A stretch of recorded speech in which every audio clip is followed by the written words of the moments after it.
Hello, everyone, and good evening, and welcome to the Cosmic Conversations. I'm your host, Sheila Seppi, and I want to thank everyone for joining us. Now, tonight, my guest is Karen Swain. And Karen, as she, most of you know her because a lot of times she'll stand in for me whenever I can't come to the show. But I bet there's some things I'm going to tell you that you did not know about Miss Karen. So, let me tell you, Karen started her journey as a child, and she never stopped asking questions. Of course, she asks questions all the time now because she's a phenomenal show host. But as a child, she never stopped asking questions or about the meaning of life or religion. And so even though she didn't grow up in a religious household, she was still asking all these questions. But her answers were more powerfully activated when her mother became ill with cancer and died when Karen was just a teenager. Now, to this curious mind of a child who never stopped asking questions, Karen's questions now turn to something different. Why am I here on earth? What happens when you die? Where do you go when you die? What if this place that we go to, then must that be where we come from before we come to the earth? And where is this place? And what does this place offer? Doesn't that sound just like Karen? So today, Karen is a teacher of deliberate creation. She is a spiritual mentor. She is a channel of higher guidance, education, inspirational speaker. She's a host of the Accentuate The Positive. And she's also the author of Return to Love and Awakened by Death. Karen, we'll have to talk about that. So she enlightens you to the power of your own thoughts and beliefs and how they create your reality and how you can live in alignment with your own emotional guidance system. Now, this guidance is on a cosmic scale. So remember, your connection to the spiritual teams, your angelic help, and other aspects throughout time, space, multidimensional selves, your soul purpose, why you are here, and how you're going to contribute to the world. Karen is a psychic medium. She's a channel. She's a teacher of deliberate creation who activates, accelerates, acclimates, and accentuates the new world teachers by supporting the light weavers, making a difference, and the star seeds who are bringing in this new reality. So to remember who they are and why they're here on this earth and what they have come here to do. She is one of Australia's foremost thought leaders and change agents, and she shows you the way to a more joyful, connected, multidimensional life. Now, Karen is also the Australian representative for the Conscious Awakening Network, and she is the host of her own show on CAN called ATP Media Awakening Consciousness. So here to awaken our consciousness tonight is Karen Swain. So Miss Karen, how are you? Come on up. Join me. OMG, was that the best bio I've ever heard? Yeah, right. Janelle says yes. I know that was. You're amazing. You're amazing. Absolutely amazing. Thank you, darling one. Thank you. Thank you. Thank you. Thank you. Thank you. Look, I've got a bit of a mission for us all tonight, which I'll go into later, unless I don't know if anyone wants me to sort of share my story. There's a few people here I haven't met before. You do. It's a big story. I really would like for you to share your story because it's never old because I'm old.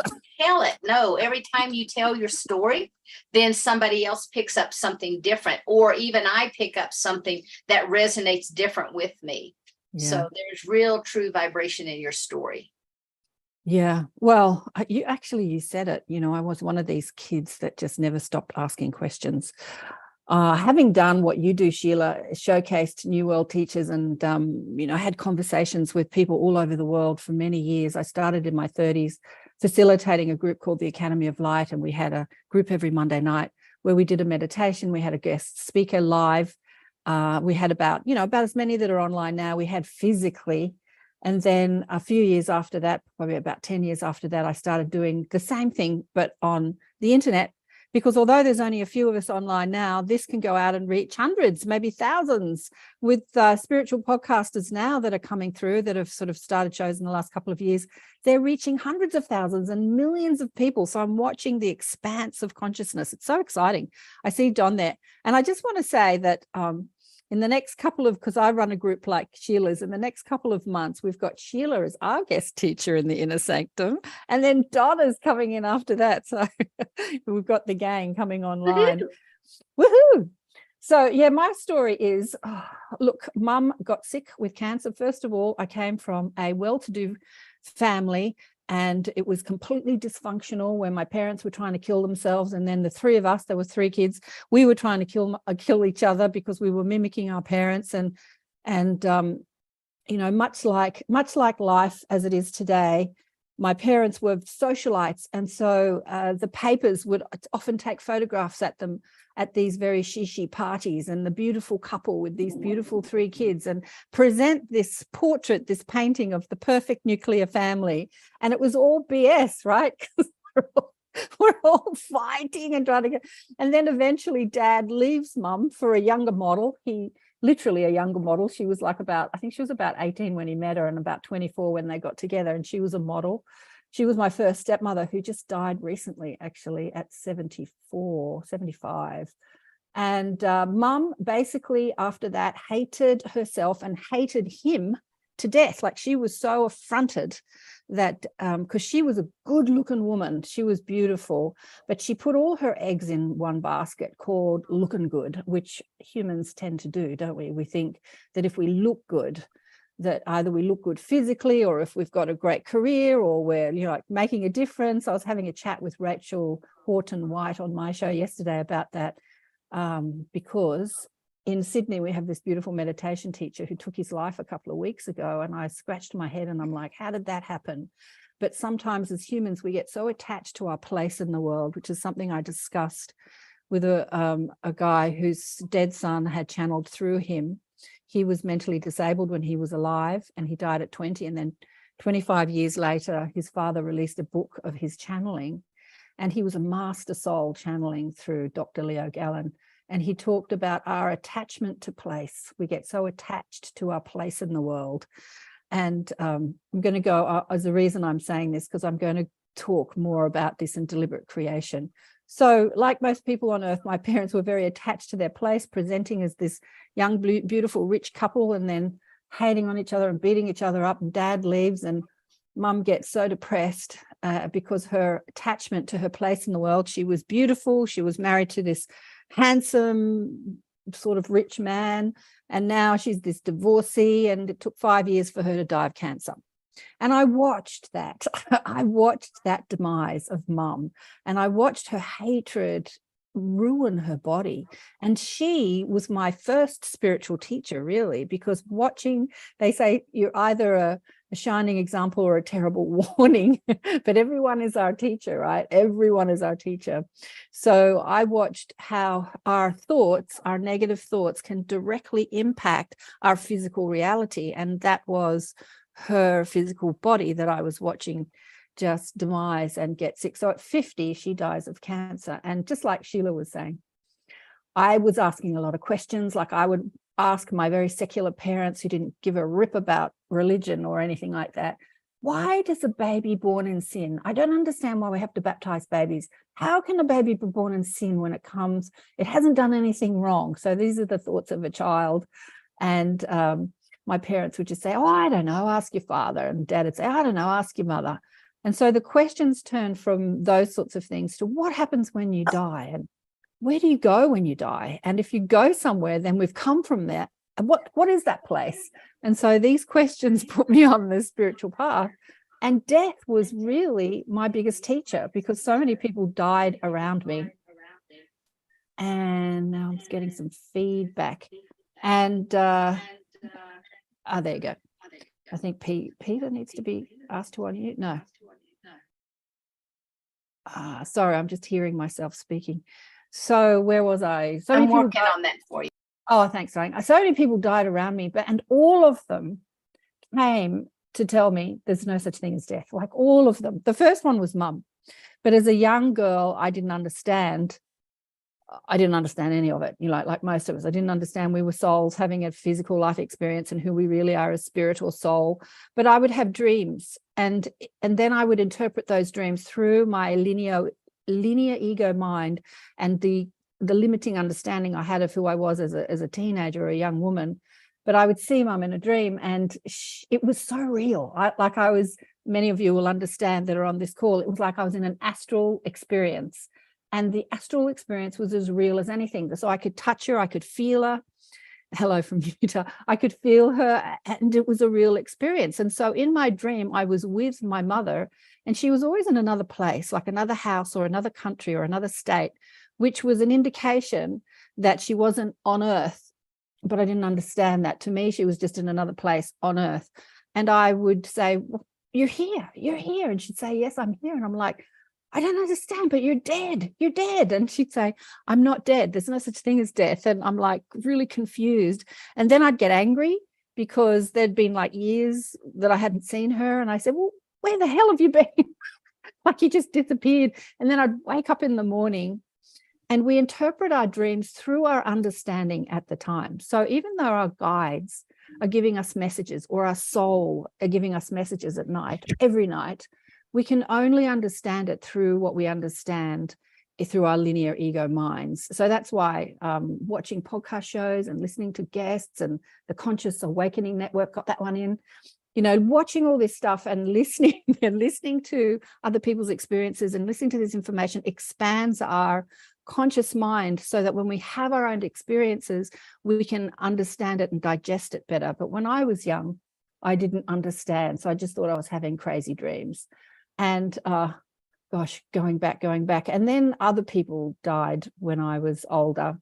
My best friend committed suicide. Another best friend died of complications of thalidomide. Another girlfriend died of cancer. Look, I just had people dying on me left, right, and center. And Wow. all the time, giving me even more questions. But when I was in my 30s and my best friend died, she committed suicide, I was very upset, as you can imagine, when somebody kills themselves. It's 11:11 here. And she's saying hello. And I was given the most amazing experience, because every night when I'd go to sleep, I would wake up, when we fall asleep, we wake up into another experience. We wake up into an astral form, if you like. I would sort of wake up into my astral body, and she'd be sitting on the end of the bed waiting for me to go to sleep and wake up. And then we'd talk about her experience. And what was really interesting, having committed suicide, she wasn't in a hellish place. She wasn't upset. She wasn't remorseful. But what she was doing was trying to, me and other people that were upset about her death, she was trying to get a message through that everything was okay, and that she was okay, and all was well. And a lot of people who leave the planet that we have known do this, but we don't hear them, or if we do, we hear them in dreams, we see them in dreams.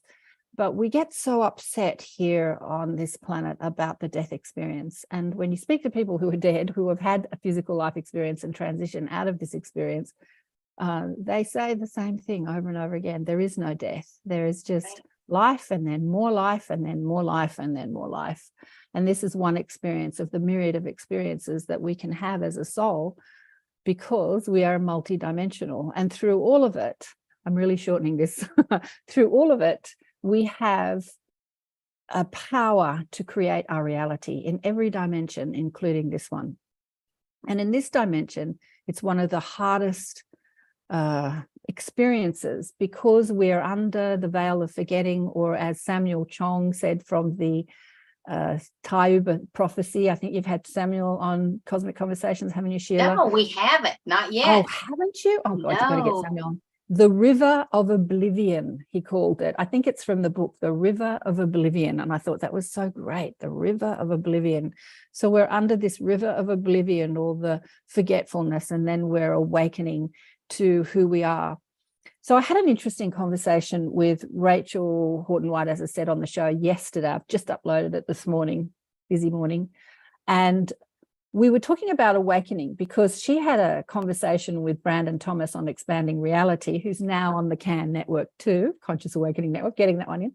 And Brandon actually has sent me like 20 people to interview, and I'm like, I've got so many people to want to be on the show, but Brandon's like, speak to this one, isn't he great? So Rachel was one of them, and their conversation was talking about waking up, how people are waking up to the corruption of our world. And what's happening, I've discussed this many times on my show and with my group and on other shows, how as the light packets hit this earth, as we ascend and shift into a new consciousness on planet Earth, what it does is it's revealing the dirt, but it's also revealing the light. So as we have been conditioned and programmed to believe in our limitedness and how we can't have what we want, the light is revealing the brilliance of who we really are as soul, as spirit, as creator. But also it's revealing the distortion and the corruption that is rife on this planet. Like, we've been listening to the news for years and years and years, and current, affair programs, and watching the distortion play out. But it's revealing things that we never thought was possible, which is happening at the moment. And it's something that I want to address with the group today, with all of you. I want you to help me bring more light into this world, because that's what we're all here to do, right? We're all here to bring more light into the world. So if I put my thing on gallery view, that doesn't mess up the thing? No. No, it doesn't mess up yours. No. I want to see everybody. And so many of you, so is that enough about my story? I kind of skipped over a lot, but I want to use these beautiful light workers to help what we're all doing here on this call, and why we're all interested in these subjects. So one of the things that as humans we get really lost, because there are literally millions and millions and millions of light workers on this planet, but many of us get lost in the mechanism that gives us the ability to pinch ourselves off from our brilliance and the light. And Jesus Christ came to earth to teach us about our powers of creation. And he did his best job teaching people about who they are. And then other people took his teachings and distorted it, and it's all been a bit of a mess. But I think that as the light workers are here, not really connected to any particular organization, we're just seeking the light within ourselves, we can be a powerful force of light in this world. So all of you, go Karen, thanks, Maddie. So all of you will have heard, well, many of you will have heard about a movie that has come out called The Sound of Freedom, right? Yes. Has it? So, yeah. Who hasn't heard about it? Yeah. Who hasn't heard about it? Interestingly enough, so I've been totally geeking out on it lately. Not the movie itself, but on the interviews around the director and the actor and the guy that it's about. It's about a guy called Tim Ballard, a Christian guy who does operations where he goes into countries like Cuba and Asia and even in America and places, and he rescues children from pedophilia rings, right? So this is a topic which is a pretty heinous topic that most people don't want to think about. And we hear about it in the news and we think, oh, that's terrible. But what we do as humans is okay. All right.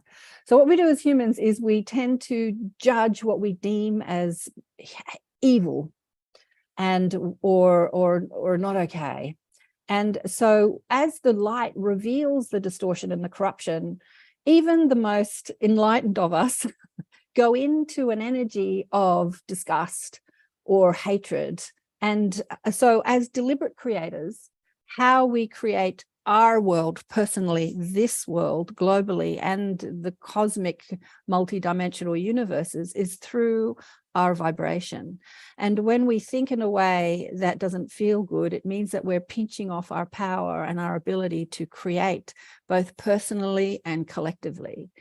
And so when we go into judgment and hatred and disgust, what we're doing is we're actually pinching off our own power, where Deepak said it beautifully, we're in resistance, and resistance is like a wall holding back the flow of love.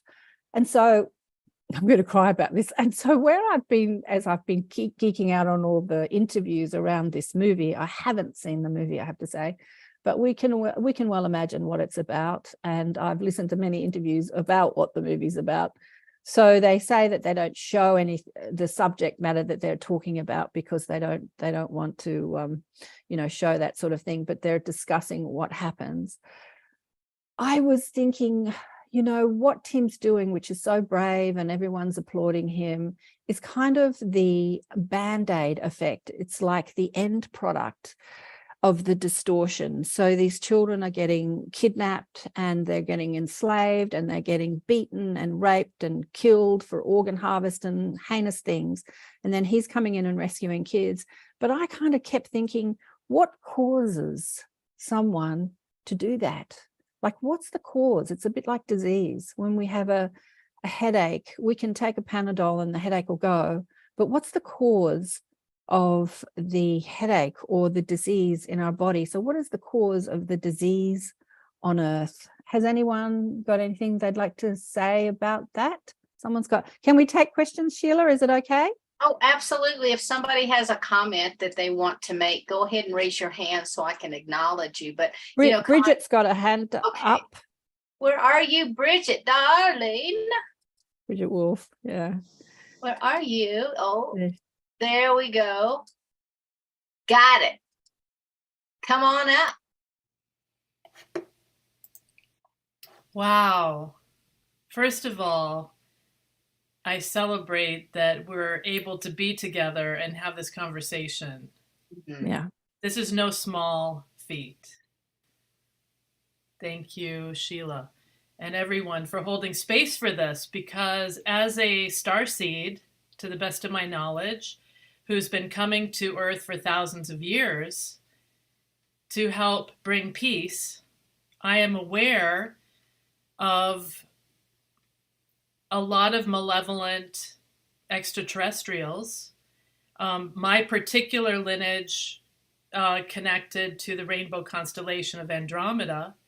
And for thousands of years, we've been dealing with the Draco reptilians on many, many planets and galaxies that have enslaved people and have mentally entrapped leaders of governments and at top levels of power structures to use children, to use body parts, to do experiments. And I work every day to release people from these chains. And I am doing clearings on a regular basis. I do mass clearings.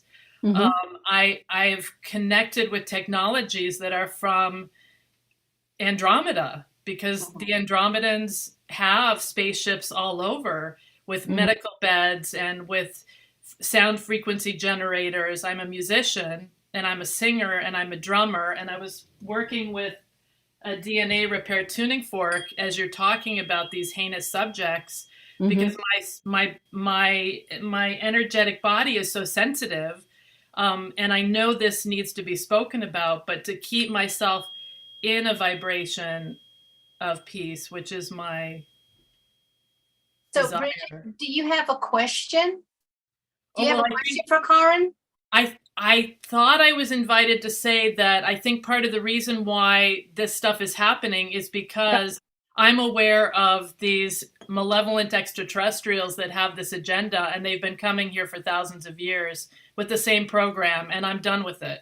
I'm really done with them impacting Earth this way. So I'm showing up. I'm supporting you, Karen, and Sheila, and everyone for the highest and best, bringing love and light. And I'm curious about, Karen, how you've been working with the skill set that you have to help shift this story on Earth out of slavery to freedom. Thank you. Thank you. Thank you, Bridget. Yeah, look, that's exactly, I'm not muted. That's exactly what I wanted to talk about today and what I wanted to do with you all. So I kind of skipped over a lot of my story, but, during this slow awakening process, I became very aware of my guides, and I reverently call them the mob, because they appear to me as a like a non-identity, just a group of beings, like a massive, like thousands. Really, you would call it a social memory complex, or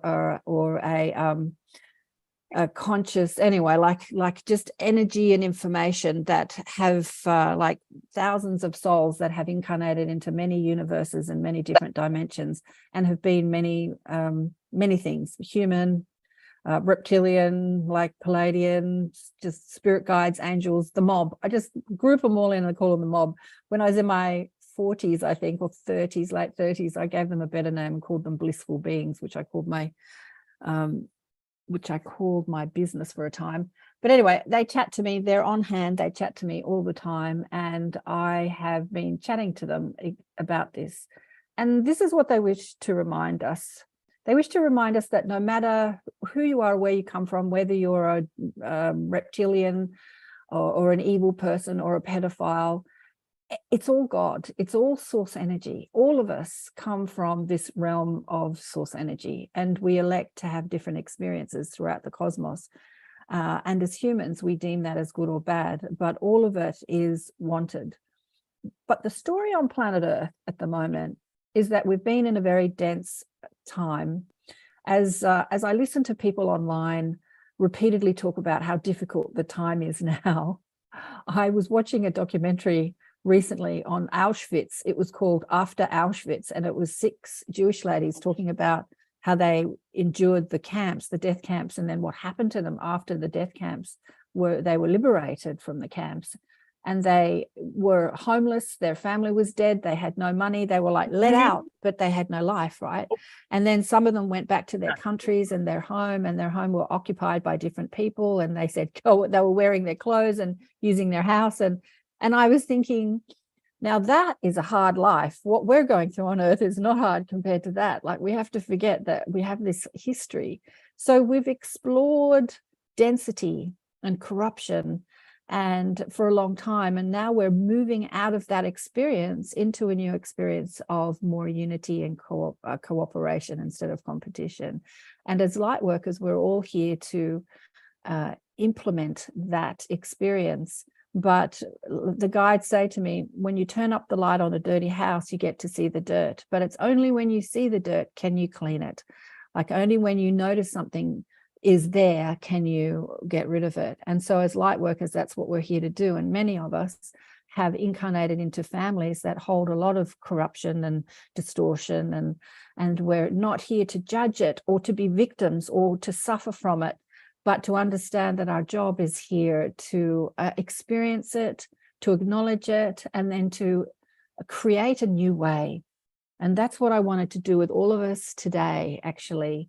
And I really acknowledge your work, Bridget, like acknowledging the distortion and the reptilians and the control dramas and the people that, facilitate these terrible things, and sending that loving energy and using the crystal bowls and the tuning forks and sending that loving energy towards that.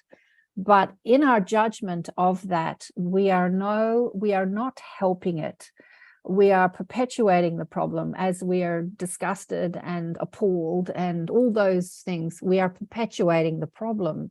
So if we can take ourselves out of the human experience and look on it from a soul experience, from a higher experience, and understand that every eye, I see Stone nodding, everyone in all dimensions comes from the one source, and that source is a source of pure positive energy. And that source does not judge, ever. Experience.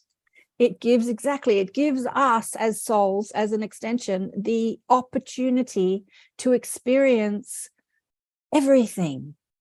And it doesn't judge. And so as humans, can we do the same? Yeah. Can we do the same? Yeah, sorry, go on. Karen, one of the things I was going to say, at the beginning of all things, when Source, desired to have experience and the movements began to occur and the polarity began to happen, there were those beings of light and there were those beings that chose to work in the dark. But the problem was the dark is not negative. The dark was the opposite of the light. However, some of these beings chose to go deeper and deeper and deeper and deeper until they forgot that they were part of the light.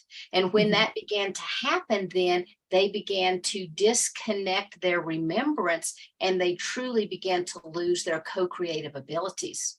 And what has happened through eons of time, these beings have come down to various planets, incarnated, taken over planets, etc.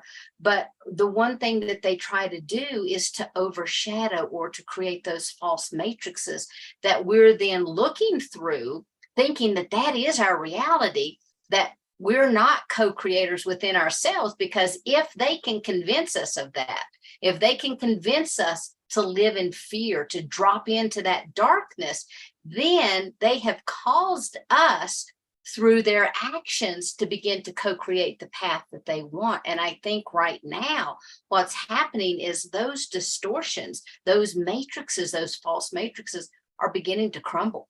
And I think that it is so exciting. And, you know, the more that this crumbling occurs, because of the light packets, as you were calling them, I love that, as they begin to open and they begin to, you know, share light on the planet, yeah, we're going to see more and more things that we would call distasteful. But if we can remember, as souls, we're here just on this planet having, like, we're actors on the play, you know. We've chosen, you have the Karen role, I have the Sheila role, everybody has their own roles, and we're moving throughout that play because of the experience. You know, it's all about experience. And you're right, you know, on the other side, I don't ever remember there being shame, blame, guilt, none of those types of emotions. It was all about the experience and how we move through that experience. So as we get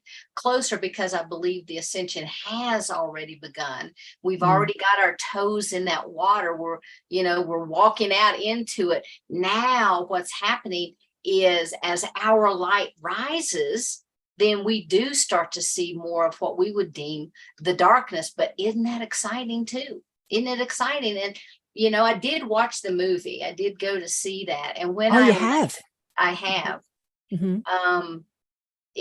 I left with a feeling of it was definitely heaviness, you know. And it's not like it's anything that we haven't had awareness of, but the fact that he's bringing it to a mainstream audience, the fact that it is moving into different communities that necessarily would not be watching a show like what we're doing tonight, because it is out and infiltrating.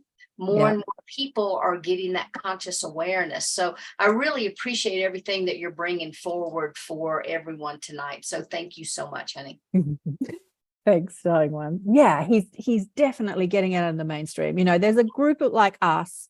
I mean, we're bigger in numbers now, but as I said, like 25 years ago, I was facilitating little groups every Monday night and wondering, where are the rest of them? Where are the rest of them? And then the internet came and I'm looking for y'all on the internet, and a bit of an American accent there. And then, you know, and like I'm seeing this consciousness grow, but the masses are what, you know, the people that have made that, who they're talking to. And as the masses become aware of this, because I think that what it is that we've all heard about it and we kind of go, that's disgusting, and get on with our lives. But I think that what we're being made aware of is just how prolific it is, like how prolific it is. It's just crazy that there's so much distortion, sexual distortion. Because what's really interesting, when you talk to dead people or people that have had near-death experiences, that sexual energy is source energy. It's like when we die, we reemerge back into this heightened, ecstatic, blissful energy that is similar to what we experience when we evoke sexual energy on Earth. And then how can we take this beautiful sexual energy and create such horrendous slavery and distortion? It's like crazy what us humans can do, right? We're clever like that.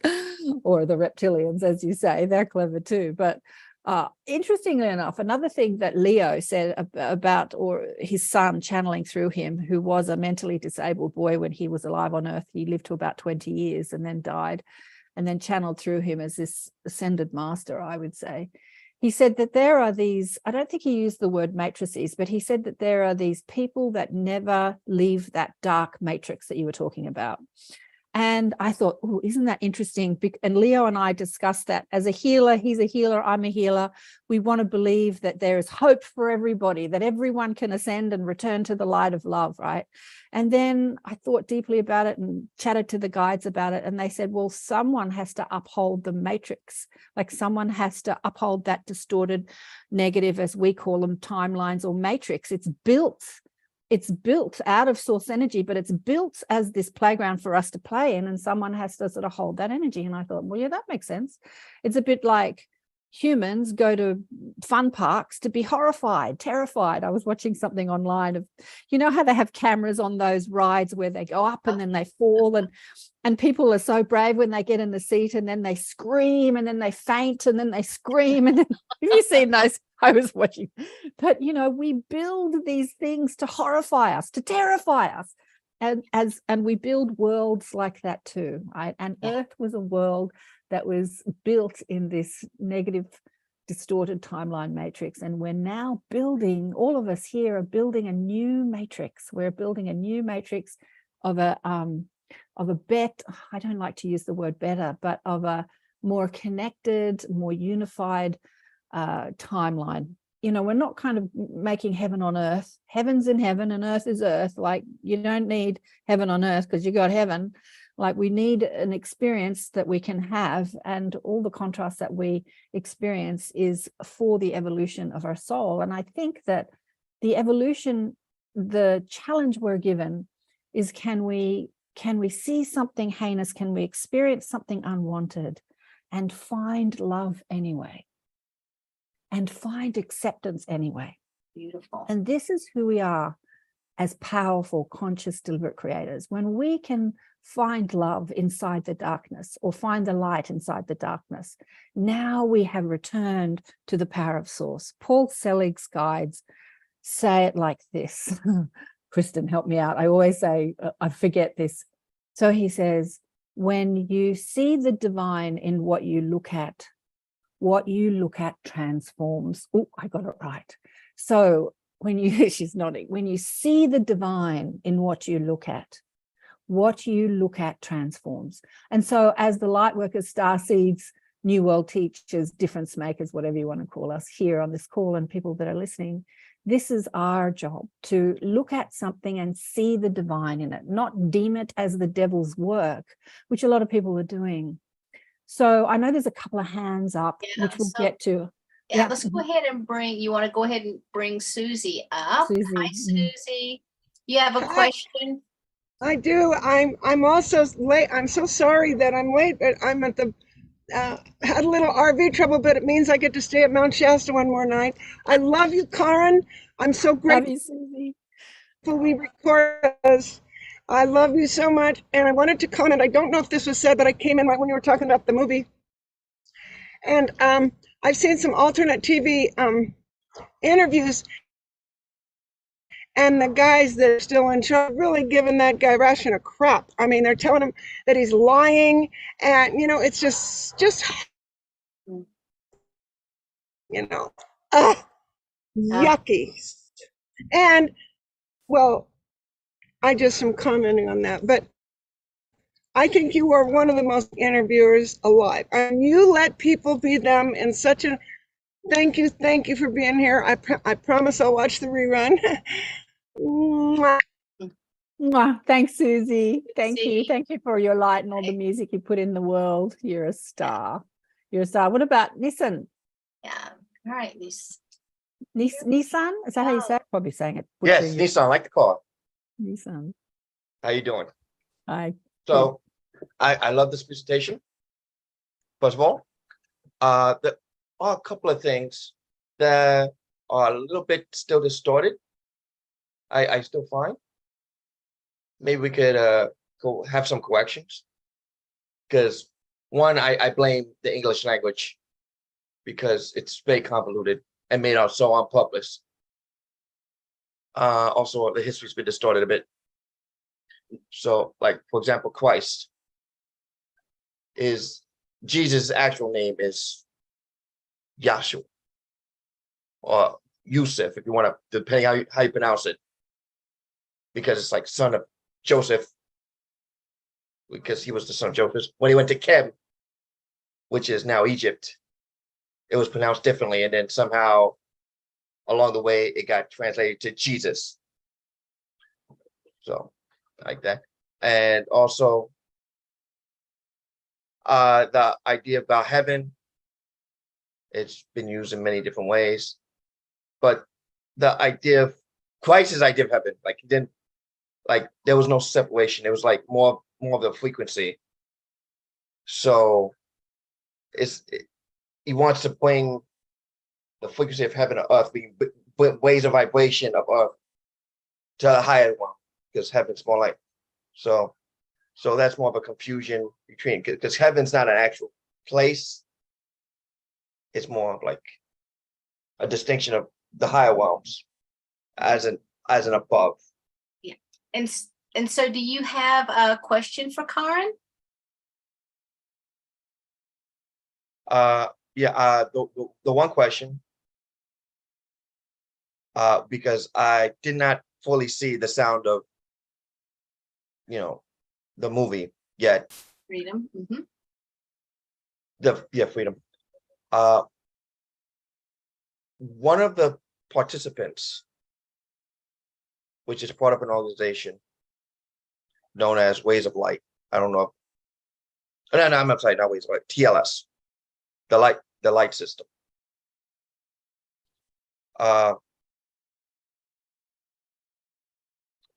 Do we know all the participants that actually served in saving the children?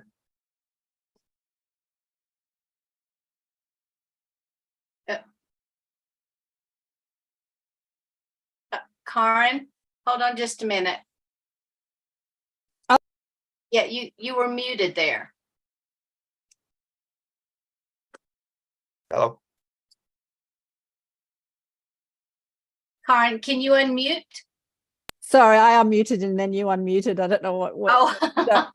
Nissan, I don't really know the answer to that question. Do we know all the participants? I've got nothing to do with the movie. As I say, I was just watching people's interviews, and then I was asking the questions. I was asking questions like, why is this happening? Why is it so prolific? What's gone wrong? And if we're here as light workers, starseeds, volunteers, if we volunteered to incarnate, insert ourselves into this matrix, and we're here to create a new matrix, how can we do that? They were the questions I were asking myself. And the particulars of the movies and all that sort of thing, I don't know. I have nothing to do with it. It was just the questions that the whole thing evoked in me that I wanted to discuss with you all today, and to be a part of the light and creating a light matrix here on earth, instead of being a part of upholding the dark matrix. Because as we see the dark and then judge the dark, what we do is we perpetuate the dark matrix. So even as we think about ourselves as light workers or light beings, and then we're disgusted and we're revolted and we're angry and we're just perpetuating an energy of distortion, and we're keeping that matrix, like we're actually building on that dark matrix instead of building a new matrix. As I said, I'm going to repeat Paul Selig, what the guide said through Paul Selig. When you see the divine in what you look at transforms. And so can we see something like a heinous, like when I've seen shorts of the film, and I'm not just talking about the film because it's everywhere and all over the planet, and much of it is covert. And much of the corruption comes from people that we revere and we celebrate, who smile at us on our screens, and we say, you're wonderful. And then behind the scenes, they're doing terrible things. But can we see the divine in what we look at? Can we see the divine? So what is the divine? Because when we can see the divine in what we look at, we see the divine in ourselves. We see the power in ourselves. We see the power of who we are to affect change and to build a new world. So we are the light weavers. We are weaving light and we are creating a new matrix. And so what I wanted to do today is I wanted to do the Ho'oponopono prayer. As I was asking that question to my mob, my guides, and saying, how can I be a part of the solution instead of a part of the problem? They were asking me to see everyone that is involved in these operations, the persecutor, the perpetrator, the corruption, the cartels, the governments that allow this to go on, the corporations, all of it that we want to demonize and we want to damn and we want to judge. All of it, all the people, all the energies that are involved come from one source. They come from light. And when you see the light in what you look at, the light expands. What you look at expands. What you focus on expands. These are 101 laws of deliberate creation. Can you love your disease? Can you love the person that beats you up? I did this as a young girl because, as I said, I came from a very dysfunctional family. And when Dad was divorced for the second time, he was very angry. And as a young teenager, he beat the living crap out of, put me in hospital. And then later as an adult, instead of hanging on to hatred and resentment, I saw that he played his role perfectly in the movie of my life. And I gave him, as I was sitting up in bed one night, I gave him an Academy Award for Best Actor in my stage play of life. And if we can see the light in what's happened, then we can transform and transmute. So who knows the Ho'oponopono prayer? I was like trying to remember it, and I was getting, the way that it goes. Like when I was doing it the other day, as I was chatting to the mob and I was thinking about all this, I could think of three things. I could think of, I'm sorry, please forgive me, I love you. And then I'm going, hang on, there's another one. And then I'm going, yeah, right. And I'm going, I'm sorry, please forgive me, I love you. I'm sorry, but another. And so I'm sitting on the couch directing this information towards the people that are creating the chaos in the world, the corruption, the pedophilia, towards those people. Because the person that created the Ho'oponopono prayer was a Hawaiian man, a Hawaiian shaman and healer that used to sit outside mental asylums and recite this prayer. And the people within the asylums would change and heal and have a different consciousness. Their consciousness would change. And he didn't go in and speak to them. He didn't touch them. He would sit outside and direct the information or direct the prayer or the energy of the prayer towards the people within the asylum, and they would heal. And that is the power of who we are as conscious, deliberate creators. When we direct our focus, when we are focused on coming from light and direct it light towards something, it heals, or at least we give it a red hot shot at healing. We remind those people they are too from the light who have forgotten. And so I was sitting on the couch and as you said, I couldn't remember the third one. And then it came, bang, thank you. And as I got the thank you, I had this well of energy move through my body and just shivering, and just the energy of the thank you. I can't tell you, so I got to experience by forgetting the third part, by forgetting the thank you and then having that remembrance of it, I felt the power of the thank you. And as you said, Nissan, the name of Christ or Jesus was not Jesus, it was Yeshua. I actually call him Sananda. He's a buddy of mine. Sananda is the name I give him. I've drawn a picture of him, which you'll see on my Blissful Beings Facebook page. I channeled an image of him, which is one of those spooky images that, a bit like the Mona Lisa, it looks at you wherever you are in the room. Hilarious. Anyway, where am I? I've lost my track of thought. He reminded us, now, what was I saying, Sheila? I've lost my track of thought when I went into you're talking about the Ho'oponopono and the Ho'oponopono prayer. Yeah, and the Christ energy. Yeah. Like he was basically teaching us all not to judge, like 2000 years ago, don't judge. How well did that do? How well did that do? Stop judging people. Stop judging those. You can judge those that have never done anything wrong, throw the first stone. I'm not good up on my biblical stories. I'm sure all of you are. But as we direct that energy of forgiveness and what the guy did and you can Google his name because I'm terrible with names. I can't remember the guy's name, the shaman who created the Ho'oponopono prayer. is that he took on, and this is something Don and I talked about when I had Don on my show, and Don is one of the only people I've heard on earth that does that. He took on the darkness of the world. Like, he understood that he's a big enough light that he can actually say, I'm sorry for the other people who are in distortion that can't say it. And it's pretty huge, right? And Don is somebody, Don Hudnall, yep, outing you here, Don, is somebody that does that too. He takes on that darkness, understanding that he is this ball of light, and through that light it can transmute. So who's up for doing the Ho'oponopono prayer? Yeah, let's do it. So maybe we could unmute everybody and we could say it together, but we have to put it in a sequence that we all agree on, because when I was doing it on the couch the other night, I kept changing it. So I would start with, I'm sorry, please forgive me, I love you, thank you. And I'd start with, I love you, please forgive me, I'm sorry. Or I'd start with, thank you. Like, does anyone have a preference in which way you want to start? What will we start with? I have a suggestion. Mm-hmm. Okay. First of all, we'll start with, I am sorry, please forgive me. And then and then I say, thank you, I love you. For me, that's how it goes. But that's how it goes. Well, that's the I'm one we'll sorry. do. So I'm sorry, please forgive me, thank you, I love you.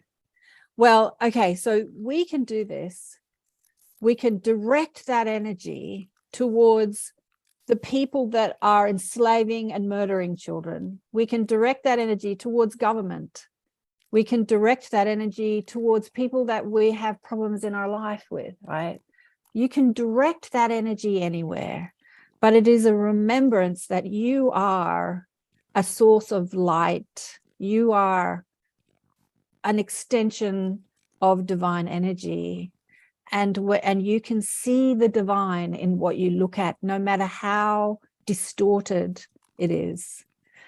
So let's go for it. Shall we unmute everybody? What do you think, Sheila? Let's unmute, and I'll put everyone on gallery. Here we go. Here we go. So All what are we right. going to start? So who was that? Pat that said, who was that? No, that was Alandra. Do you want to start us off? Okay, I'll be happy to do that. And I have another version of Ho'oponopono. Mm-hmm. And if it's okay, I'll just share that quickly. But what I do is I say, I'll just go through it quickly, but when you say it slowly, it goes really deep. But it really came from Ho'oponopono, and it starts with forgiveness for me, forgiveness for all, compassion for me, compassion for all.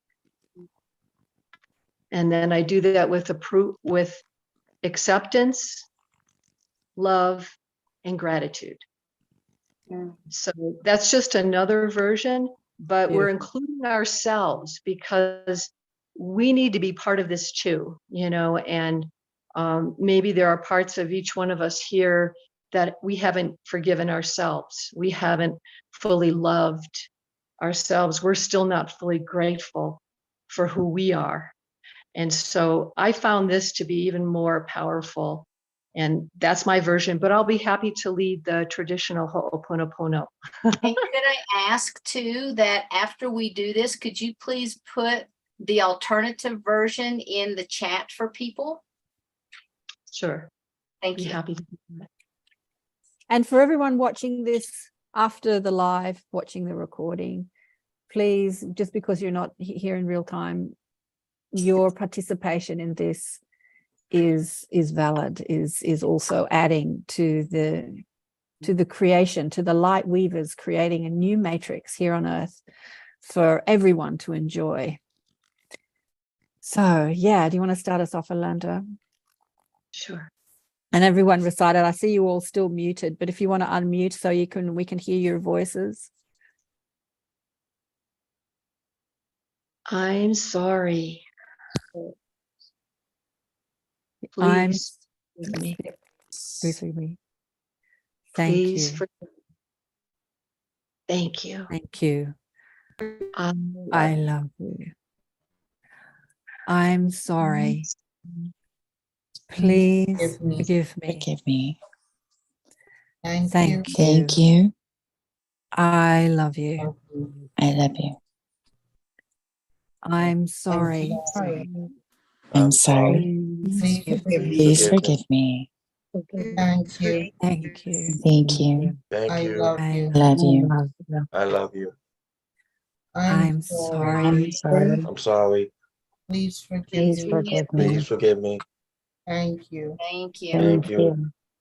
I I love love you. Yeah. I'm sorry. I'm sorry. Sorry. Please forgive me. Please forgive me. Thank you. I thank Thank you. you. I love I you. love I you. love you. Oh, yeah. I'm sorry. Sorry. I'm I'm sorry. sorry. Please forgive Please me. forgive me. Please forgive me. Thank you. I thank Thank you. you. I love you. I love I love I you. love you.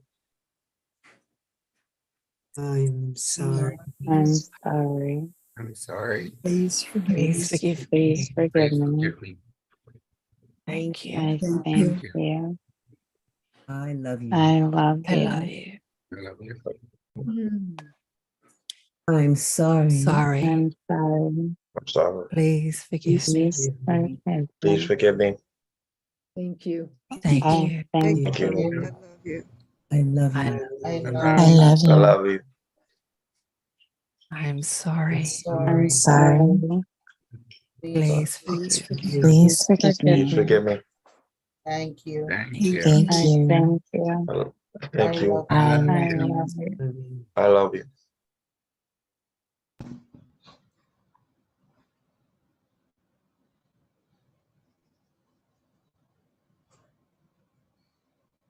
And remember to direct that energy towards anything that you judge or hate or are disgusted by, any person, any corporation, any organization, any group of beings, any ET group, human group,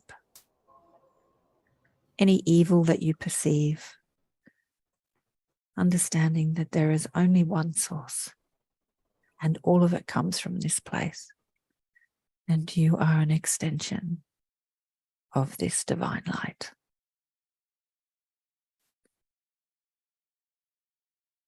We are all extensions of this divine light, including the perpetrators.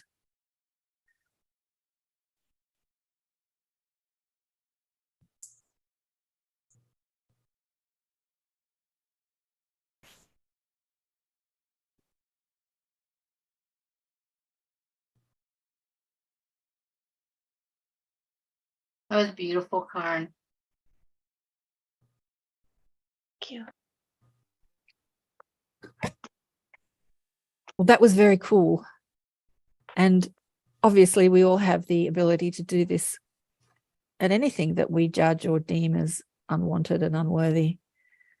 I remember a few years ago, I went to talk at a conference up near Byron Bay. Does anyone know where Byron Bay is? I know Kristen does. Yeah. Patty does. And I had house swapped, and I was leaving the house and driving back to Sydney, and my daughter had a bit of a mini meltdown. She was staying with me in the house. We'd had such a lovely week, and she was having a bit of a mini meltdown. And she had a little friend staying with her who I was giving a lift to the highway. My daughter had her own car. And I was leaving to drive back to Sydney, and my daughter was in this place of melting down. And then I had this choice, like, do I stay as the guilty mother and rent somewhere and be there for her and, hold her and mother her? Do I do the mothering thing? Or do I leave and go back to Sydney with a 12-hour drive and just let her deal with it? If she's an adult, this choice, what'll I do? Shall I stay and rescue her and be there for her, or do I leave and let her deal with it? So I made the decision to leave. I'm like, she's an adult. She knows what to do. And I gave, as I said, a friend of hers a lift in the car to the highway because she was going north and I was going south. And we were discussing this prayer. We weren't doing the prayer. We were just discussing it and how wonderful it is and how cool it is, and just, just talking about it, just chatting in the car. And as I pulled over to the side of the road to let her little friend out, my daughter sent a text to me. It had been a 10-minute drive. We'd been in the car for 10 minutes. And when I said meltdown, she was having an almighty meltdown, like an almighty melt. She's like, I'm okay. Everything's great. I love you. I'll be fine. I'm happy. Like, she just sent this text of reassurance that she was good and everything was fine. And I love you. And it was great to see you. And thank you so much. It's like in that 10 minutes in the car, just talking about the Ho'oponopono prayer, her energy had totally shifted. And I was like, I remember her little friend got out of the car, and the last thing she said to me was like, and people say this shit doesn't work.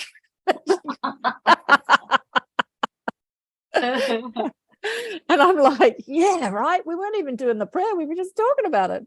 Yeah, it's powerful stuff. Right? This is who we are as deliberate creators. When we shift our focus out of our problems and out of our drama and put it back on the divine and all that we deem as divine, the energy that we deem as divine, love and unity and forgiveness. I know we all know this. Like, there's not anyone on this call or anyone that's listening to this that doesn't know this. It's just that sometimes when we see the distortion as the light reveals the corruption, we really need reminding, right? We really need to be reminded of we are part of the solution, the light weavers weaving a new matrix, and not part of the problem. Yeah. Beautiful, beautiful. So I would be curious, does anyone want to share their experience real quickly with the prayer? Did you feel anything? Yeah, I thought that was beautiful, and it went deep. I really felt that going out, into the world. And I also wanted to just mention too, whenever we witness something like that, that it's also an opportunity to do a blessing. So that's another thing we can do, besides the beautiful Ho'oponopono energy, is to just send a blessing out, and to just hold that sacred space and neutrality. Because, yeah, we're not there to fight it or battle it. We're there to bless it and hold the highest for all. Thank you. That was beautiful. I love that. I'm muted again. Yeah, thanks for everyone for participating. It's just amazing how this all worked out, right? Like, Sheila asked me, I don't know, weeks ago to do this, and I really didn't think about it. And then I'm sort of totally geeking out on the interviews of the movie, because it's like making big news, right? And thinking about the consciousness that's allowing this to be revealed, and how the effect of it is having on people. So, like, even Sheila said that you left feeling heavy. I would imagine a lot of people are left feeling heavy because, yeah. And how we as a group that gathers like this, because Sheila, shows up twice a week after work to bring you all together to do this, and how we can make a difference in this world. I mean, it's great to hear people talk about their stories, and I do this, every week with the show, and a couple of times a month. Sheila does it twice a week. I do it twice a month in the Inner Sanctum. But bringing us all together, it's, where two or more are gathered in my name. I keep quoting scripture, and I never even grew up in a religious family. But as I say, the Sananda, who I call Yeshua, is one of my buds, and he chats to me all the time. Yeah, he's a pretty cool dude. He's an ET, of course. Yes. Samuel Shong will show you that when you get Samuel. That's true. That's true. He's a higher dimensional being who elected to volunteer to come to Earth to teach and remind. I think it's, as many of you are spiritual teachers who are on this call and listening to it. I don't think we teach anybody anything. We just remind them of who they really are. And then when you remember who you are, then you've got your own guides teaching you. You don't need to be taught from another human. You just need to be reminded that you are connected to an infinite source of intelligence that is constantly flowing to you and through you. Yeah. Let's see, is there anybody else that would like to share? Kristen. Yes, Kristen. Hi. Hi. So the activity going on all around me quieted for a minute. Nice. For reasons that don't need to go into, I've actually had resistance to that prayer for a long time. Whoa. But I thought, all right, Karen, I'll buy in. And I know that it's beautiful. It has nothing to do with much. But anyway, I noticed the second you started talking about it and you were like, let's all do it. And you put your hands like this. Huge wave of loving, loud, I hear energy before I feel it or see it or anything hit me so hard it almost knocked me off my chair. Almost knocked me off my chair when you just said, let's do it. And you went like this, like it just rose. And I don't know, it's amazing to me how we're all over the world on this call.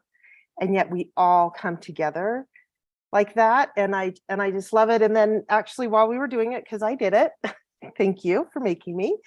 I forgive you for that. But yes, you. I'm just teasing.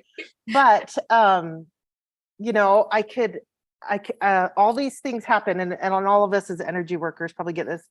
I'm burping, I'm yawning, tears are coming down, not because I'm crying, just so it was working, clearing something, and on a huge scale, and it was deafening the way that I did it. So, and it was one of the strongest things I felt in a long time. Wow, honey one, that is so cool. Yeah. And what comes to mind as you're talking is that beautiful thing by Deepak when I was young and on a evolving journey. Deepak Chopra says a lot of things, but what I remember is resistance is like a wall holding back the flow of love.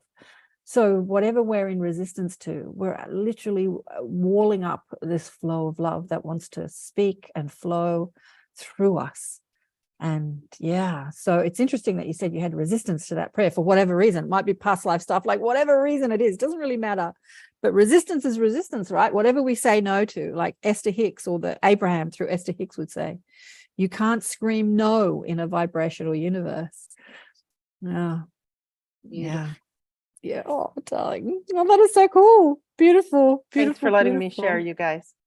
Yeah, absolutely. Thank you.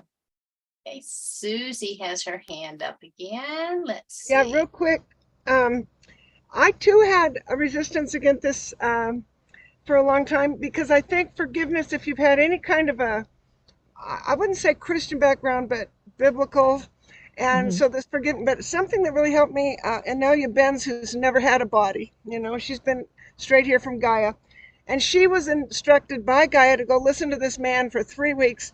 And he was a murderer, a raper, and it was very difficult for her to listen.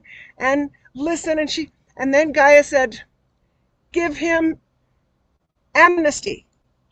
And she argued. She said, no, no, no, no. And she gave him amnesty. He went right into the light. And she did, our thing to forgive. I don't want to forgive that. That guy was a bad guy. So yeah, exactly. Yeah. So yeah, but I love the prayer now. Very, very much. Very, very beautiful. Well, you're actually not forgiving them. You're actually asking for yourself. So you're directing that prayer is directed at you, like, I'm sorry, I am sorry, please forgive me. It's not I forgive you. It's not I forgive you. It's like, I am sorry, please forgive me.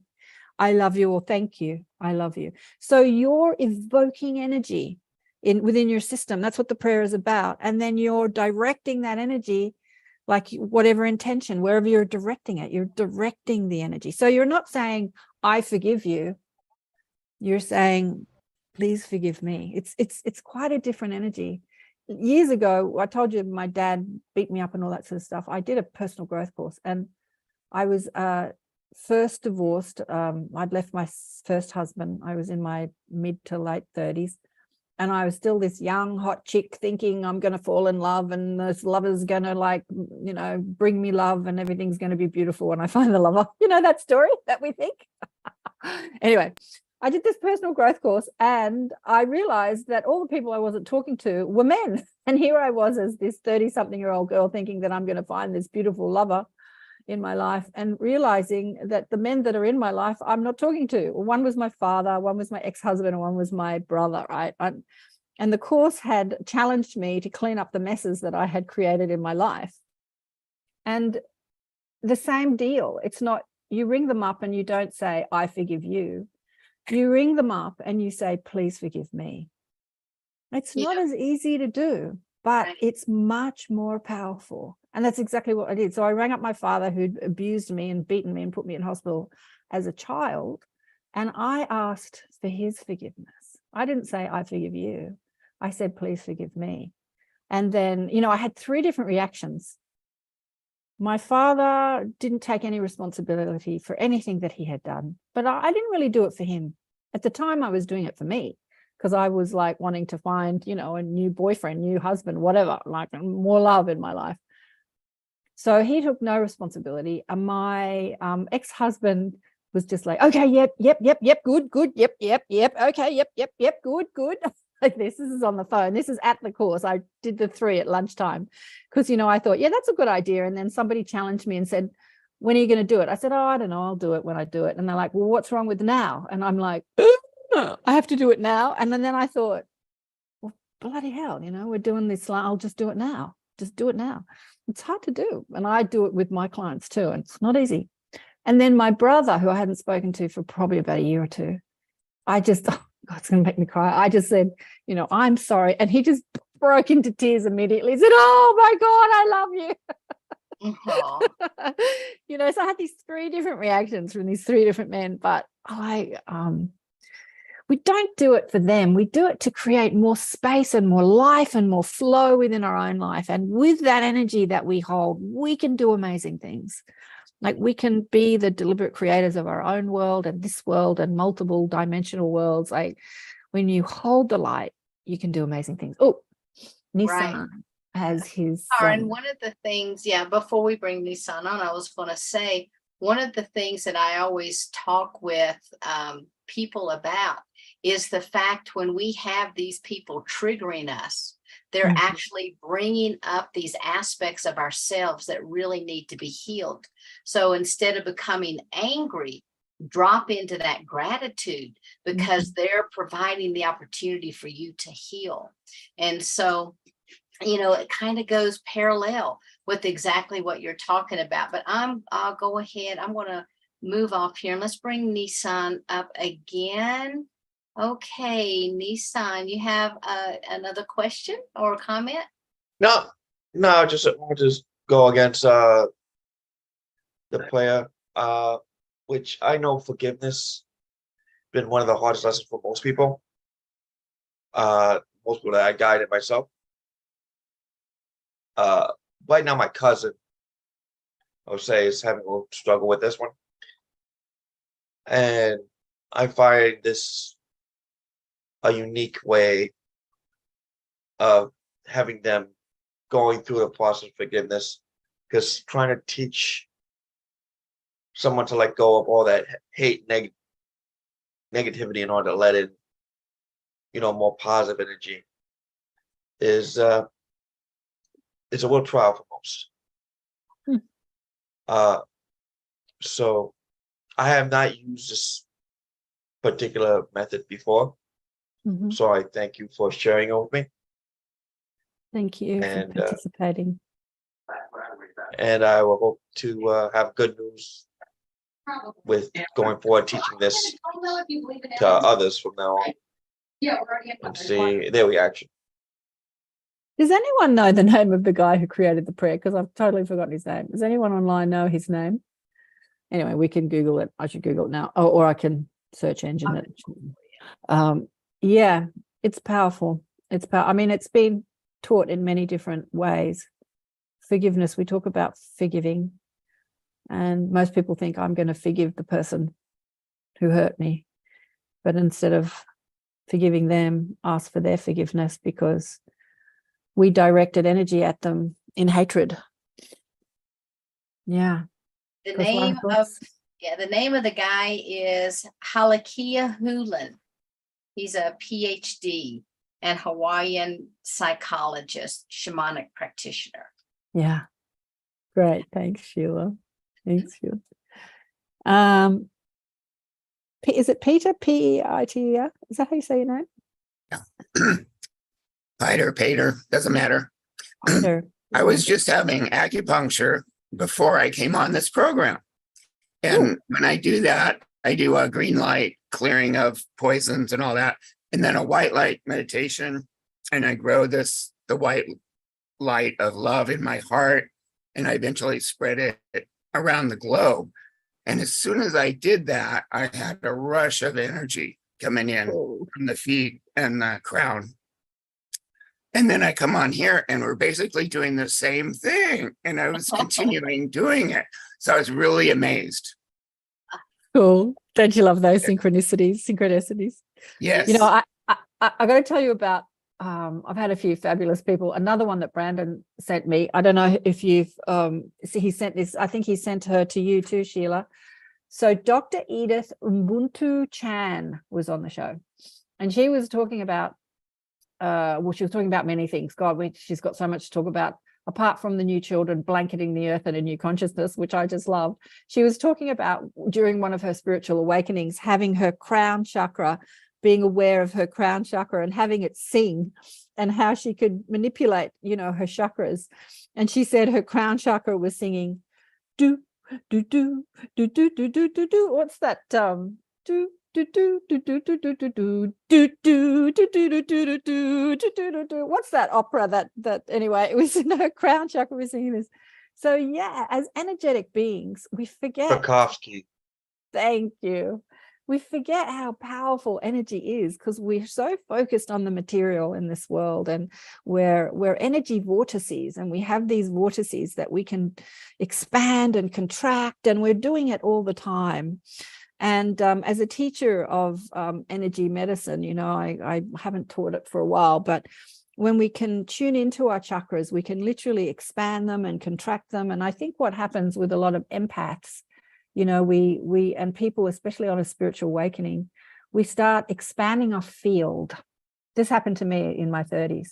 We start thinking about cosmic stuff, spiritual stuff. We start talking to angels and ascended masters and ETs. And as we do, we expand our field, and we expand, and we shift our DNA, and we expand our chakras, and then we don't clean up our own subconscious programming on negative thinking. And then we walk around with these energy bodies that are heightened, and we go into this world, this matrix of distortion and fear, and then we're completely overwhelmed by the energies that we can feel, right, as empaths. I used to do this. I used to go to the supermarket. I used to feel everyone and everything, even the people in the advertising companies thinking about what color to make the box of cornflakes or what words to put on it to, like I could feel everything. I was so expanded as I expanded. And I'd drop my basket and run home and sit in a corner and rock and say, I'm never going out again. I'm never going out again. And I think it's so important, and I want to see it taught in every school. And something I talked to Edith Ubuntu Chan about, the new children understand how to flow their energy. They can see energy, they can see their vortices, they can see I remember I had one healer on the show saying that her little son telling me about her little son was sick, and he was looking at his sacral chakra, energy vortices chakra, and he was saying it's slowed down, it's not moving like it normally moves, and it's a different color. It used to be this color and now it's that color. Like he could see the illness represented in the energy in his chakra. And these kids can see this energy, and we forget that our thoughts are the director of this energy, and as we think, we're directing energy. And so just what Pietro, I don't know how to say his name, was saying, that we can ask for the light and expand the light and change the color of the light and look into our chakras and see if one's spinning. I remember I was showing you all the crystals at the beginning of this before we went on live. I went to a friend's place the other day who talks about crystals and energy vortices and ley lines and all that sort of stuff. And and she was using the pendulum over a picture of the chakra system as a visual of how your energy is spinning. Like, so you can take a pendulum and direct your thought onto this picture, this line of this body that has the chakras as in colors, and ask the pendulum to show you what your chakras are doing. I used to teach it like you can just do it like by just tuning in, like just say, show me what my base chakra is doing. Is it closed? Is it wide? And you can just tune in. But having that visual image is kind of nice, because we're so focused on what we can see in this third dimensional reality, and then using a pendulum and letting the pendulum show you. So I was doing it on myself, and you know, my base chakra wasn't very strong, and then the sacral chakra wasn't very strong, and then as I got up to my third eye, the pendulum was like swinging. But so when you can see where you're flowing energy out of one part and you're not flowing energy, you can literally shift that. So as I saw the distortion in my own field, I thought, right, let's expand the base chakra, let's expand the sacral chakra, let's in back and front and the heart chakra, and let's bring in the third eye chakra a bit, so it's not so out there, so I'm not picking up on everyone's thoughts and seeing everything. And then do it again with the pendulum, and you can see the balance. But yeah, our thoughts create our reality. They create it in every dimension, and this third dimensional matrix that we're all experiencing is just another energetic matrix that we're creating through our belief systems. Absolutely. Absolutely. I was looking through, there's some absolutely beautiful comments and observations that people have been making tonight. I wanted to share a couple. Oh, I haven't looked at any of them. So many people have enjoyed having you here. Let's see. I'm not sure, Patty. Okay. I'm not sure. Is Patty? Okay. Says Karen, would it be so that silence is golden rather than to get all worked up and vocal about the wrongdoers of all types? Yeah, interesting. Is that a question? Is silence golden rather to get worked up? Yeah. Well, interesting. You know what comes to mind? I remember when my father died, he was married to his third wife at the time, who was probably the worst of the stepmothers. And I had a conversation with her where my little brother, the one that, you know, burst into tears when I asked for his forgiveness and told him he loved me. He's such a beautiful man. He wanted to speak at his father's funeral, and she didn't want to let him. And I spoke to the priest that was going to perform the funeral, and he said, well, I can't do anything about it because she's paying the bills. I'm like, God damn. And I remember having this conversation and hanging up the phone and feeling anger like I've never felt anger before. Have you ever felt white hot anger where you can't say anything? And normally when I'm feeling an emotion, I'm quite animated and vocal. Came from a family of yellers, you know what I mean? Screamers. And I remember sitting in this anger and feeling the energy of it. And I wasn't saying anything, but I was definitely pinching off my light. And what I noticed is that as I sat there, like next to the phone in the hallway where we had at the time, feeling this white hot anger at this woman who wouldn't let my brother speak at his father's funeral, I started getting sick. I felt my throat close up. I felt I started to feel sick. And I thought, whoa, sitting in this anger is not affecting her so much. Maybe it is, but it's affecting me. I got to get over it. So I started to think differently about her and started to see her as a divine being, and then thought she's not really got control. And I started to visualize my brother speaking, and I started to see her softening her heart and allowing him to speak. Like I started to visualize what I wanted instead of sitting in the anger of what is. And instead of being angry at what is, I started to visualize what I wanted, the outcome. And as I did that, I literally felt my body get better. Like it was getting sick. I was like swelling and sore throat and headache. And I literally felt all that drop away. And it was just an amazing experience of how shifting your energy can instantly create your reality. So what happened was the next day was the funeral. She had had a change of heart and she allowed my brother to speak. And I'm like, whoa, that worked. Because the last thing she said to me was, I don't care. I just don't care, and slam the phone down. Like, I don't give a damn, basically. He's not to speak. I'm paying for the funeral and I don't want him to speak. That was her stance, but she had changed her mind by the time. And then I spoke to my brother about it, and it's really funny. What he said to me was, no one was going to stop me. I don't care if she's paying the bill to the funeral, or if she wasn't going to let me. I was going to get up and speak no matter what, like no one was going to stop me. And I thought, isn't that interesting? Yeah. So I don't know if you make a noise about it or not make a noise about it, the energy you're evoking is having an effect. And a lot of people sit in silence and think negative things, and it has a really detrimental effect on their own lives and on the lives around them.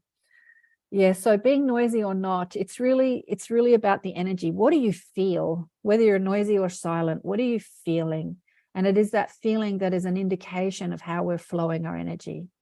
It is that feeling, our emotional guidance system. Our emotions are showing us what we're doing with our energy. So when we feel good, we're feeling that connection to source, or a strong connection to source. And when we feel bad, we're feeling ourselves pinch ourselves off from that energy of source, which is power, which is light, which is our power to create on purpose.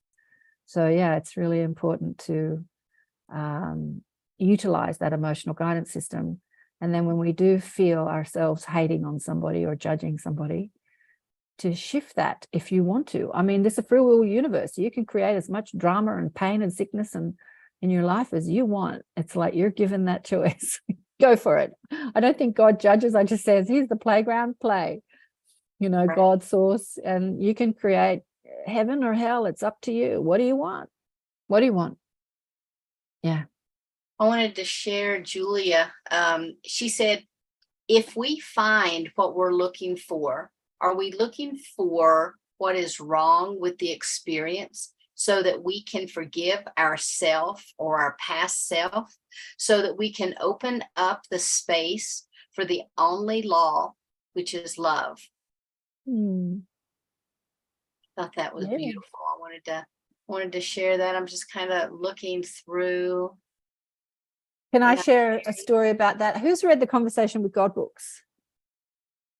Do you remember the little soul and the sun, the story of the little soul and the sun? So I want to remind us of that. So two souls are having a bit of a chat about experiencing the earth plane. And one says to the other one, I'd really love to experience the aspect of love that is called forgiveness. I have no idea what that would feel like, because, in the higher realms, some of us call them heavenly realms, or in the higher realms, in the realms where only pure positive energy exists, you can't experience a negative thought, right? You don't understand density. You don't understand, there is nothing to forgive. If you murdered me in another lifetime, maybe that was in our soul. We made that agreement. So there's nothing to forgive, right? So one soul is saying to the other soul, I really want to understand the energy, the aspect of love called forgiveness. Can you help me do that? And the other soul says, yeah, I love you enough that I will help you do that. I will incarnate into the earth experience, and I will forget my light, and I'll do something horrible to you to give you that experience of forgiveness. But it's only because I love you, because the person that takes on the darkness is braver than the one that is the so-called victim, because they're pinching themselves off further from the light in order to give this other one that experience. And so that's the story of the little souls and the sun, that he would choose to be the villain, to do something awful to this soul, so he may give him an experience in which he has to forgive. Yeah. That's beautiful. That's beautiful. Yeah. And, tonight, I think it's not just been thought-provoking, but I think that there was a lot of healing that took place. I think there was a lot of compassion extended. And I think that a lot of people had the opportunity to, maybe release and to let go of some things that they brought in. So for all you brave souls that did the release work, thank you so much. I really appreciate it. Karen, I appreciate you creating that space for that to happen as well. And as we wrap everything up, I want to see, is there like the final thought that you want to leave with people? And of course, I also want you to tell them, yeah, I've got to get you back so we can talk about your book. I wanted to ask you about that, but everything just sort of went this other flow, which was I know. I had a bit beautiful. of a plan. The guides had a plan for today. That's right. That's right. So we'll Mm. have to get you back, but if you could share your website, how people can get a hold of you, tell them about all the beautiful work that you're doing. Well, the website's my name, karenswain.com. And what beautiful work am I doing? So I do private sessions helping people overcome their negative programming and remember their light and remember their mission here on earth and who they are and why they've come, why they volunteered and all that sort of stuff. I really speak, I call myself a teacher of teachers. I speak to the new world teachers, and many people, actually pretty much most of them. Kristen's been a member of my group for years, and I tell everyone who comes into my group, you're a teacher, and pretty much 90% of them say, no, I'm not. They want to argue with me. Right. But, you know, a teacher doesn't mean that you're going on podcasts and, you know, setting up shop. You know, a teacher comes in many guise. And as I said, my first teacher was my mother, who died young of cancer. So we don't really want to be the terrible warning. We'd much prefer to be a shining example.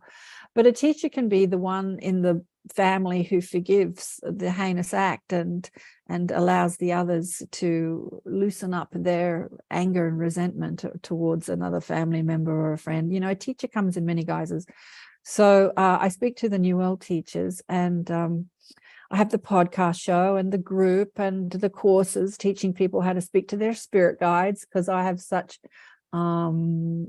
access to my spirit guides, I guess you call. And the guides have said to me, this whole phenomena on earth, which we call channeling and hypnosis, is like the training wheels for a time where all of us have access to their guides as easily as I do, where you can channel ascended masters and, you know, speak to angels and direct energy and to shift and create energy matrices and create universes. Because we do that when we've not forgotten who we are. Like, you know, speak to Mary Rodwell. She speaks to some of the star kids who talk about creating universes with their energy, you know, and creating worlds and designing, you know, different life forms. I mean, it's amazing what we get up to when we've not forgotten who we are. And we can do all that while we're incarnate. We don't have to die to do that. So, yeah. So what else do I want to say? Yeah, the show is, I usually do it once a week. I've been thinking about stopping the show, you know, this year, because I've seen so many other shows just raging ahead on YouTube with hundreds of thousands of views and younger people, and they're having great conversations. And I'm like, I've been doing it for almost 14 years. And I think maybe I should just hand it over to the young ones. And as soon as I had that thought, Brandon gave me like 20 people to talk to on the show. Yeah. And then I had like about half a dozen emails come in saying, put me on your show, put me on your show. And I thought, I think that's a bit of a message that I'm not stopping the show anytime soon. So, yeah, what else do I want to say? The Conscious Awakening Network. So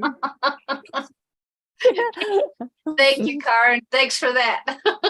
I appreciate it. But I really appreciate you coming on. I appreciate all the times you step in and hold space for me so I can do the other things that I have to do in life. And, you know, I just love having you here. I really, really appreciate it. And I would just want to thank everyone for being here tonight. I want to thank everyone for joining us, whether you're live and was participating, whether you're watching us on Zoom or any of the other canned platforms. You know, thank you so much for being here. I always want to give a good shout out to Bridget with Awaken Ascending and broadcasting this out to her community. Thank you so much. And I love all of you. Thank you so much for coming every week and shining your light and opening your heart and participating and being brave to ask questions and making all these gorgeous comments in the chat. Thank you so much. So until we are back together again, much love to everyone and have a beautiful week and namaste.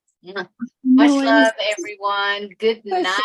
Sheila, Yeah. Love you. Who's coming up next time, Sheila? Who have you got coming up next time? You know, I have to look at, I live day to day. I live in my calendar. So I don't even know what I'm doing tomorrow. Well, we've got you're coming up as a guest in the Inner Sanctum. It's mid-August. Mid-August. It will be a Saturday afternoon in the States, a Sunday morning here. I try to do a time zone that gets it's like the middle of the night for Europe. It's the morning, Sunday morning early for Australia. And it's like 3 o'clock, 4 o'clock, 5 o'clock, 6 o'clock in the afternoon on the different time zones in the Northern Hemisphere. And Sheila is going to be our guest. So I hope you all can join us and Sheila can share her wisdom instead of being the host, because, all these hosts that put on all these things are amazing beings and they've got lots to say, just like you, Bridget, Renee Holiday as well. Amazing beings. Yeah. So Monday night, we do have Frank Jacobs coming, and Frank. Oh, yeah, I know Frank.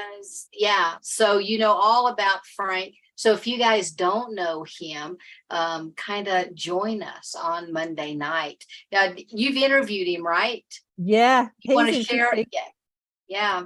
He's interesting. Sees the future. He's working on all kinds of different technologies. Yep. Mm-hmm. Yep. Yeah. He's one of those ones that teeters on that. He's got the spiritual component, but he's also into the we got to fight the bad guys. We've got to fight the bad guys. I want to quote something that Tim Ballard said, who's the guy that is the person they made The Sound of Freedom about. He was on a show with Anthony Robbins that I watched. As I said, I geeked out on all these interviews. And he said, to fulfill my purpose, I don't need to fight the darkness. I just need to be the light. So as we've got to remember that as we listen to people like Frank, who he's great, he's fascinating and interesting, but he's still into we've got to fight the bad guys, and we've got to remember to not get too caught up in the war, because then we're just a part of the war, right? If we're peacemakers, we just don't want to be a part of the war. But it's so easy to get swept into that consciousness of yes, let's fight the bad guys. But he's very fascinating. Yeah, I'll tune into that. Wonderful. All right. Well, join us, everybody. So I get another opportunity to thank you for coming and give you much love. So thank you so much. And everybody have a beautiful week.